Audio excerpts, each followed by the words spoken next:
Aujourd'hui, on plonge dans l'univers foisonnant du podcasting. Salut Sam. Oui, on va décortiquer ensemble un guide assez complet qui couvre vraiment tout. De l'idée de départ jusqu'à la diffusion finale. Notre mission, c'est d'en tirer l'essentiel pour tous ceux que ça intéresse. Exactement. D'ailleurs, petit fait amusant, le mot podcast, ça vient de la contraction d'iPod et broadcast. C'est un journaliste du Guardian qui a popularisé ça en 2004. C'est ça.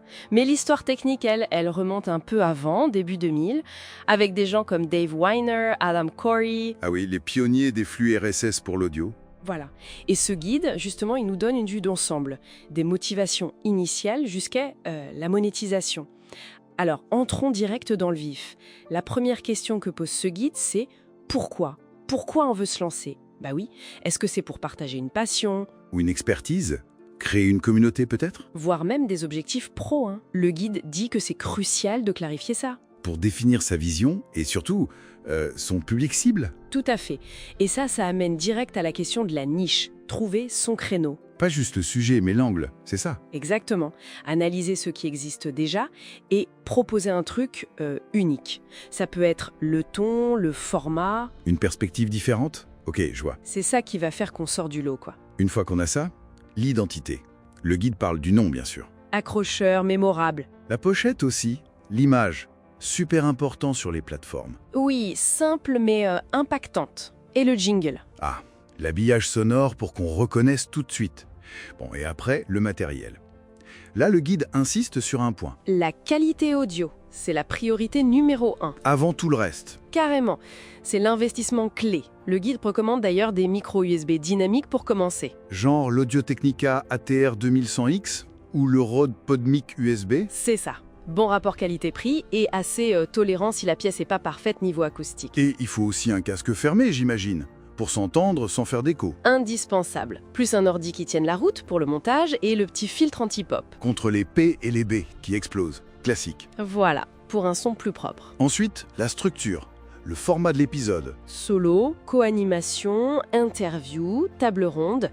Chaque format a ses avantages, ses contraintes de préparation aussi. Oui, et pour monter tout ça, le guide cite des logiciels comme Audacity. Gratuit, multiplateforme ou GarageBand sur Mac.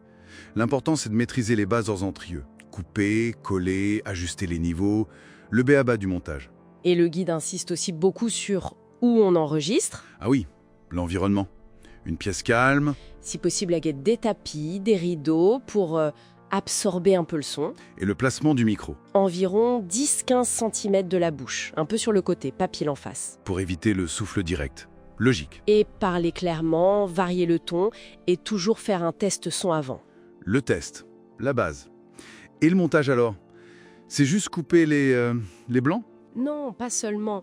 C'est vraiment polir, nettoyer les erreurs, oui, mais aussi travailler le rythme, la fluidité. Donner une dynamique à l'épisode. C'est ça. Et appliquer quelques traitements de base. L'égalisation pour la clarté, la compression pour que le volume soit plus homogène. Et la normalisation pour que le niveau sonore soit standard, agréable partout. Ok. Et une fois que l'épisode est prêt, on le met où ? C'est la diffusion. Alors là, il faut un hébergeur. Le guide cite Acast, Ocha, Libsyn. C'est eux qui stockent les fichiers et créent le fameux flux RSS. Exactement. Ce flux, c'est l'adresse que les applis comme Apple Podcasts, Spotify, Deezer, Google Podcast. Vont utiliser pour récupérer les nouveaux épisodes. Faut être partout en gros. Même sur YouTube, avec un visuel, le guide le suggère. Oui, ça peut toucher plus de monde. Et pour que les gens découvrent le podcast, la promo. Essentiel. Optimiser le titre, la description avec des mots-clés. Créer une présence en ligne, site web, réseaux sociaux. Adapté à l'audience visée, bien sûr.